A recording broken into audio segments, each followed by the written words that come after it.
Bonjour les secondes, voici donc le bilan 2 sur le fonctionnement de l'appareil reproducteur masculin et l'origine du sexe biologique. Pensez bien à prendre votre livre avec les pages importantes et le TP2 bien sûr. Ici les notions importantes, n'hésitez pas à vous faire votre petite fiche de vocabulaire. La petite vidéo que je mets en lien et qui est intéressante pour récapituler l'acquisition du phénotype sexuel pour la deuxième partie du bilan. D'abord, le fonctionnement de l'appareil reproducteur masculin. Donc, il se met en place à partir de la puberté et les testicules ont deux rôles. Le premier rôle des testicules, ça va être de fabriquer les spermatozoïdes dans les tubes séminifères. C'est ce que vous avez observé au microscope. Donc, les tubes séminifères, ici en coupe représentés, ça fait des ronds. Les tubes séminifères ici sur le schéma, ils ont leur paroi en rose, et donc les cellules à l'intérieur ici, c'est les spermatocytes, et ces spermatocytes, ils vont évoluer, ils vont maturer en spermatozoïdes, et on voit dans la lumière du tube les flagelles des spermatozoïdes. Deuxième rôle des testicules, c'est fabriquer une hormone qui s'appelle la testostérone. Cette hormone, elle est fabriquée par les cellules qui sont entre les tubes séminifères, c'est les cellules interstitielles ou cellules de Leydig, c'est pareil. Et vous voyez qu'évidemment, elles sont près des vaisseaux sanguins. Petit rappel, la définition d'une hormone. Une hormone, c'est bien une protéine qui est produite par un organe, en l'occurrence ici, les cellules interstitielles dans les testicules. Cette hormone, elle passe dans le sang et elle va circuler dans la circulation sanguine, elle sortira et elle ira se fixer sur un organe cible, en l'occurrence ici, ça va être les cellules des tubes séminifères pour lancer la production des spermatozoïdes.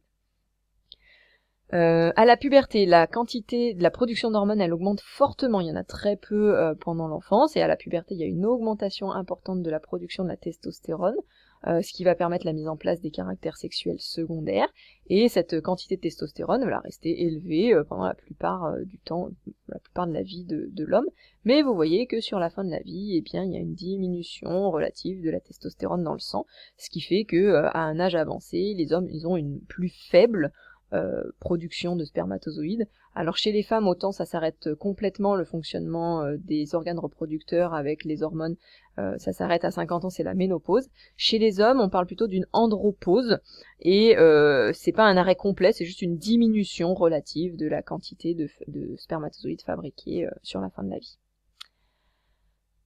Ensuite, la différenciation des gonades. Donc, on est pendant le développement embryonnaire, filles et garçons au départ, on a des gonades indifférenciées et elles vont se différencier à partir de la 8e semaine de développement embryonnaire. Le sexe biologique de l'embryon, il est déterminé par les chromosomes sexuels, XX pour les femmes, XY pour les hommes, et un gène important qui est le gène SRY, ou SRY, vous prononcez comme vous voulez, sur le chromosome Y, qui va normalement lancer la différenciation des gonades en testicules. Si on n'a pas ce gène SRY, il y a d'autres gènes qui rentrent en action, notamment chez les femmes, pour lancer la différenciation en ovaire. La puberté, c'est la dernière étape de la mise en place de l'appareil sexuel fonctionnel, et ça dépend évidemment des hormones. Ces hormones, donc la testostérone chez l'homme, et œstrogène et progestérone chez la femme. Donc ça, c'est une carte mentale pour vous aider à retenir. Ici, vous avez toutes les définitions à connaître, et je vous donne une petite précision sur les personnes intersexes.